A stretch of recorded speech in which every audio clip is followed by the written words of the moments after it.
This is the Mobile Home Park Lawyer Podcast with Ferd Niemann. If you're looking to generate wealth and passive income in the lucrative world of mobile home parks, you're in the right place. You'll discover solutions to the common legal and operational pitfalls and how to optimize parks to maximize income. Your host is in the trenches. He's a real estate attorney, financial analyst, and mobile home park investor and operator. Now, let's turn it over to Ferd Niemann. Welcome back, Mobile Home Park Nation. Ferd Niemann here again today with another episode of the Mobile Home Park Lawyer Podcast. Today I'm going to talk about improving relationships or your relation with the local community. And the community at large could mean the municipality, the local government, your residents, your vendors, etc. Just overall having a better image, because that makes life easier for you selfishly if they like you, and then you're going to get better treatment, less grief. But then also it's the right thing to do to treat people well. They'll treat you back. And there's really, I got 10 key ways you can kind of do this for today. And ultimately, part of the goal is you want the city to give you the benefit of the doubt. City's the biggest stakeholder, I feel like, in a lot of these, as far as problems. Tenants cause their own problems sometimes, but we had a city recently, they gave us what they call a Rose Award. I never even heard of it. We didn't even apply for it. They just noticed we did a bunch of good work and they said, we're going to nominate you. And we turned the park around and they gave us an award. Well, that's great, because now they're not coming through the park giving us little ticky-tack violations because there's a piece of skirting missing or because the grass is 6 inches tall. I mean, we do our own kind of code violations as part of our park rules, but it's a never-ending battle. Some of these properties with some of these challenging residents. Just the other day, I had a resident that didn't want to pay rent, moved out, and tied 4 pit bulls to the house. Just tied them up to the porch and then left. Didn't tell us. We didn't find out till next morning. So these 4 mad dogs are sitting there. We call the city, the Humane Society, or the animal department. They said, not our problem, call the police. We call the police. They say, not our problem, call the animal department. Like, what am I supposed to do here? So that's an example of a park we just now jumped into. So we don't yet have the love and respect and the great relationship where they're going to, give us, some love. Instead, they're going to get giving us grief or difficulty in some respect. So how do you do it? I think number one, these aren't in any priority order. I've just written down 10 things here. Prioritize your curb appeal and your ongoing maintenance. If you make the park look better, it makes it easier to get other residents to comply. If it's kind of a little broken window theory, one kid throws a rock at a window and it breaks, but then if you don't fix it or you allow it, then another rock's going to go at the window, and then another rock's going to the window, and pretty soon you have a bunch of broken windows. If you have 0, you're likely to have more than 0. If you have 1, you might get 2. If you have 2, you're going to get 3. Rudy Giuliani was big on this kind of from a police presence in New York City when he was mayor, cleaning up the trash, and then people stopped littering, stopped graffitiing as much, things like that. And so you prioritize the curb appeal. It helps with sales, it helps with customer service, it helps with collections, it helps with quality of life. It also makes the property value go up. And then if my park value goes up, it's a nicer park, I can sell my homes for higher. My rental houses, my park-owned homes are worth more. Well, guess what? The tenant-owned homes go up too. So that's part of the pitch is that, if you live in a better neighborhood, your own property goes up in value as well. Another thing to do is try to build relationships with city officials early. This can be a double-edged sword. It's like, do you really want to invite the government bureaucrat out to your property? I've done it before and thought they'd be super tickled and as pleased as can be with me. And they're like, "Oh, this is it? I thought you fixed it up." I'm like, "Are you kidding me? This is great." They're like, "Oh, we were really hoping for something more." So that could be a little bit of a risk, but at minimum, you want to try to build rapport with them, let them know, hey, part of this when you get your zoning letter, you go in or you look at the electrical or something like that. Hey, we're going to clean this place up. Here's our business plan. Are there any open code violations? What do we need to do to get, expedited relief on things like demoing bad homes, things like that. So build the relationships early and often. Another thing you can do, this one's a little expensive, but you can subsidize resident expenses to clean up your property. We like to put in, if you want to put flowers in, we'll give you free mulch. If you want a gravel driveway, we'll do gravel for free.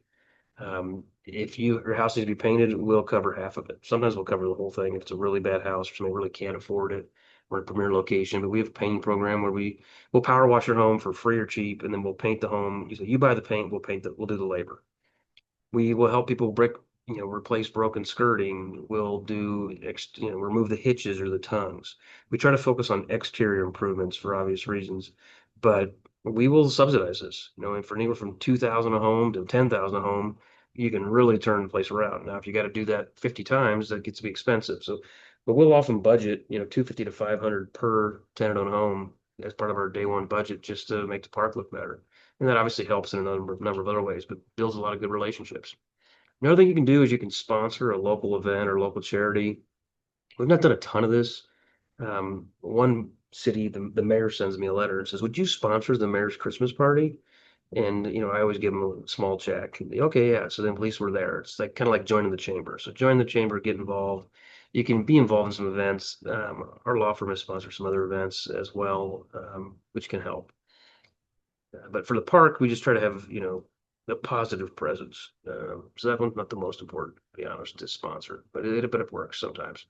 Okay, the next one is implement and enforce high standards. And this is, we lead from the front, we lead by example. So if we got a home for sale, that home needs to look good, that yard needs to look good. If it's a park-owned home, same thing. And we do a good job with background checks. You want to have a peaceful neighborhood. You want to be respectful of cleanliness and noise and safety. We have speed bumps. Yeah, we tell people to slow down, all that kind of stuff, but just continually stay on the rules. And then it's one of those things, if you do a little bit every day, it works. If you just, once every 6 weeks come by and say, we're sending out a bunch of code violations, it doesn't work as well. So you got to continually have high standards. And it doesn't work for everybody. So those people, get fined or they have to leave. But we want people to abide by what I call societal norms behavior. Number six, offer people affordable housing with dignity. I've been in some houses that are just horrible, and people but they're for sale, and it's like other property owners. It's like you got to give people, a house of dignity. And one thing, a lot of people don't like Section 8, but one thing that was nice about Section 8, they're like, we want you to make these homes similar to market rate housing. Maybe not granite countertops, but they want to have doors that lock, doors that open, doors that lock, windows that open, windows that close, windows that lock. They want a refrigerator that doesn't have food from the last guy in there when you move in. They want to have carpet, and I'm not a big fan of putting in carpet, but if house comes with carpet, we'll keep it if it's good. But they want to have carpet that does not have vomit or blood or anything on it. I think that sounds like a reasonable requirement. I don't really think we need GFCIs in the living room. I'm fine with GFCIs in the bathroom and kitchen. Some of the Section 8 requirements can be a little onerous, but their goal is to give people affordable housing that has dignity. So if you do that, you don't get a reputation of being a slumlord. And then you're going to get better referrals, better customers, stickier customers, and just less complaints, less litigation or risk of somebody filing some claim against you. So it's just kind of doing the right thing. And of note, our affordable housing is unsubsidized, unlike Section 8. So it's kind of on us to do a good job here. 7 is partner with local law enforcement on safety initiatives. We used to hire the cops all the time on the first couple weeks of ownership to police the park and just kind of create a presence. We'd hire them kind of off duty. You can do it either in uniform or not in uniform. I used to love this. It kind of went away once the whole BLM movement took off because the police just were like, we get enough grief being a cop. We don't want to go sit in your trailer park and get more grief. And our enrollment as in the force is way down, so everybody's having to work overtime anyway, and nobody needs the money and nobody wants to do it. So it became really hard to do it. But where you can still partner with local law enforcement is ask them, hey, if you're going to do your paperwork, instead of sitting at the Walmart parking lot, would you sit in our office or not our office, sit in our park once in a while? Would you drive through once a week, once a day? Just do a drive through for us. They'll often do it, and then cooperate anytime they come in and ask you for something. So try to partner with them. It's harder to hire them, like I said, than it used to be, but you can still have a good relationship. Number 8 is be transparent about improvements and investments. We tell people, we remind them, here's what we tell them when we buy the park. We're going to do X, Y, and Z upgrades. We're going to put in a covered bus stop or picnic area, a playground, a dog park, soccer goal, repave the streets, etc. We tell them in advance, and then we do it, and then we talk about it. As you'll see, we did this. Please respect the new dog park amenities. Please pick up the trash near the new playground we put in, and we say, look, this is an investment in the future, and say we're not jacking the rent up overnight. This is a multi-year investment, so there will be rental increases each year, but it's where you can see we're investing the money. We'll often do a survey even. What's one upgrade you want? And we may have like 5 things on the survey. Sometimes we get like almost no response, but at least people think we wanted their input. A lot of times, when we don't make swimming pool one of the options, we'll put like other if we want a swimming pool. Like we're not putting swimming pools in.